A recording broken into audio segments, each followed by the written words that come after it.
Welcome to Passionate World Talk Radio. Educate, enlighten, entertain. I'm Shannon Zeman, and thank you for joining us today on the most important 15 minutes of your day, where we share expert information on safety and preparedness that you can use in your everyday life. Being a teenager is an exciting and challenging time. It is a critical time of figuring out their identity and independence before becoming adults. Or so we think, right? Turning an adult, becoming an adult. Right. It is also the time that while striving for their independence, they're challenging authority, which is good and bad, and that becomes a norm. How can parents help their teenagers become more situationally aware in the world full of distractions? Well, I've invited my friend, Kelly Sayre, to help answer this question. Kelly's the founder and president of the Diamond Arrow Group. Kelly is a lifelong learner and has been researching and studying resources on situational awareness for years. She took all that knowledge and created training, gives keynote presentations, and one-on-one coaching programs. She draws on her vast research and knowledge to help people understand how to use these life skills that they already have for their personal safety. So thank you for joining us again, Kelly. Yes, great to be here. So last time when we talked, we were talking about what to do for our younger child and how to help them with situational awareness. So for me, this topic is like spot on because my house is full of teenagers. So I'm so excited for this topic and to take this forward. So yes, and that's the one thing I hear from so many parents is, this is great. Can you talk to my teenage daughter, teenage son, because they don't listen to me? Yeah. And that's where that challenging authority and they're striving for their independence is they're trying to figure it out on their own. And that's the biggest struggle is for parents. They're like, they've drowned me out. I have a great story from a class where it was a mom and daughter in the class. And the mom would always harp on, make sure you lock your doors. When you're in the car, make sure the doors are locked. And the daughter would always kind of do the eye roll and, okay, mom. Right. Until something happened to her in a drive-thru at a fast food restaurant where she realized if her doors hadn't been locked, this person would have gotten into the passenger side and she would have been stuck because she was, car in front, car behind, and the driver's side was up against the building. And so then that really was kind of an aha moment for her and kind of okay, mom, you were right. But I hear that so much from parents of, get your head out of your phone, keep your eyes up, don't be distracted, pay attention. Yeah. And that's where it's hard sometimes because we want to support our kids. We want to protect them. We want the best for them. And so we're telling them, kind of like, here's all the lessons I wish I would have known. Right. And it's a natural thing. And it's not what's going to get them thinking on their own, because once they do fly the coop, get out, leave the house, whatever they're doing, right, they have to be able to have critical thinking skills, common sense skills, and understand how to mentally think through a problem or how to prepare, how to look at things. So for me, it's not so much about this is what you need to say to your teenage sons and daughters to be more situationally aware. These are questions to ask them to get them thinking on their own. And now, it's not verbatim, right? Because if you come across as like, what did that person wear? If like cold, you're going to sound like a robot and you're going to get the eye roll. Right. This is incorporating it, just constantly writing, get curious, and then shut up and listen, ask the question and then don't tell them that it was the wrong answer or oh, no, you should do this. Let them process because they need to figure it out. And maybe it's not what you would do, but it's what they would do. And again, we want to hone those natural instincts, hone that natural skill of intuition on their own, because their intuition is going to respond in ways that might be different than yours. So that's so hard too, that shut up and listen. I mean, right. Not just with my teenagers, my whole life, right? That's one of my issues. But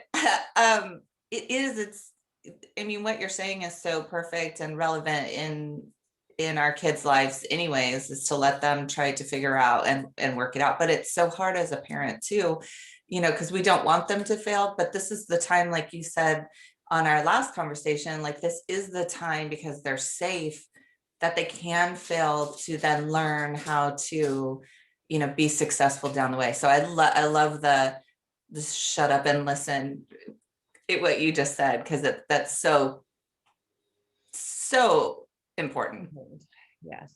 And then two, don't let your insecurities or fears, or maybe your past experiences as an adult, Yeah. influence or cause you to make them feel shameful, or to make them feel guilty or bad that they didn't make the right decision. Again, don't, it's like the parents are worried, oh, my kid, messed up and now it's going to look bad on me as a parent. And Right. it's really hard to separate that sometimes, because society does look to parents, oh, must have been a parenting thing. Yeah. You need to separate that, because they are becoming their own adult, individual, independent person. So that's just another thing to keep in mind. But one thing that I love, and it never really dawned on me till later, is what is an emergency? Mhm. When do you call 911? What is the non-emergency number? And when should you call a non-emergency number? And I bring this up because I joke, I was the oldest of my siblings. So a lot of times I was the babysitter when mom was at work in the summers. And her thing was, do not call me at work unless someone is bleeding or dying. Right. Like, don't call me because you got into an argument over what to make for lunch. Like, that's not relevant. That's not an emergency. So in my head, what became an emergency subconsciously? Bleeding or dying, or the house is burning down. Right. But as we get older, there's other things that should be reported to police that we sometimes say, well, gosh, I don't know, that's car seems odd in our neighborhood and it's been sitting there, parked with somebody in it. Well, it's not, nobody's dying. Maybe and we rationalize why they're sitting there, when really it would be a simple call to the non-emergency number saying, there's a really suspicious car with someone sitting in it. They've been sitting there for an hour. Here's the license plate number, and here's the description of the make and model of the car. And it could be nothing. It could be literally someone doing a podcast recording from their car. Who knows? Right. The thing is there's now a record. Yeah. And I always say it could be the straw that, the one little needle in a haystack clue that the cops are like, okay, we're looking for this make and model of car and placement. Where were they at what time? Kind of like a timestamp. And so now you've called in just because that's an odd behavior to the non-emergency number. Right. And it could solve the case. Yeah. So those are things. And I always say, take pictures of things, but talk to your kids, talk to your teenagers. Well, what would be something that you would feel you should call and let somebody know that's suspicious? Kind of the see something, say something at the airport. Because then when they're living on their own, okay, there's an odd person walking around the house, or I see somebody peeking in the windows. Okay, that you should call the cops on.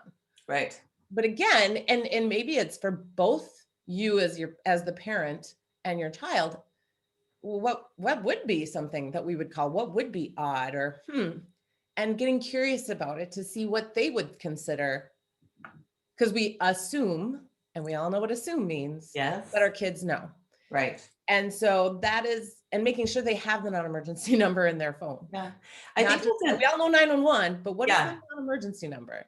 And I think that's an excellent topic too, to discuss how to, decide if it's a 911 call or if it's the non-emergency call, because again, you're assuming, but how many kids out there know that there's a non-emergency number? So, and everybody's so afraid to call 911 and it's not that right call. So that's an excellent conversation. Again, you always bring these up and I love them. And we're assuming that the kids know, and you're right. How would they know unless you've had that conversation? Right. Yeah. And it's getting curious, getting them to be curious about their environment, which we want to instill that curiosity and that recognition of, well, that's an anomaly. This is what I would normally expect to see here. Either something's there that shouldn't, or something's missing that should be there. Right. So those are all things to get them to be curious. That's not, well, you make sure you do this and do this. What would you do? Right. and this is kind of a really interesting one that people are like, huh? But talk to them about what they do when they're stressed, Mm, especially after the pandemic and distance learning. Um, and as they're okay, what am I going to do after high school? There's a lot right. of stress. So Yeah. getting curious. So what do you do to relax? Do you enjoy reading, journaling, running, working out, hanging out with friends? Yeah. Get them to start realizing what they do to fill their own cup. Get Ah, them taking care of themselves yeah. mentally and emotionally, not just physically. Right. And then, okay, how do you know, asking your child, how do you protect that time? How do you create a mental boundary? How do you, Mm, because again, peer pressure. Oh, come on, let's go out. Hey, let's go do this. Hey, let's go to the mall, the movie, whatever. But if right. that's their time to take care of themselves, is helping them realize what they do to take care of themselves, to Yeah. trust their gut. Like, I need a night off, or I need Yeah. a break, or I'm stressed because tests are coming up. Okay, you know that. How do you take care of yourself?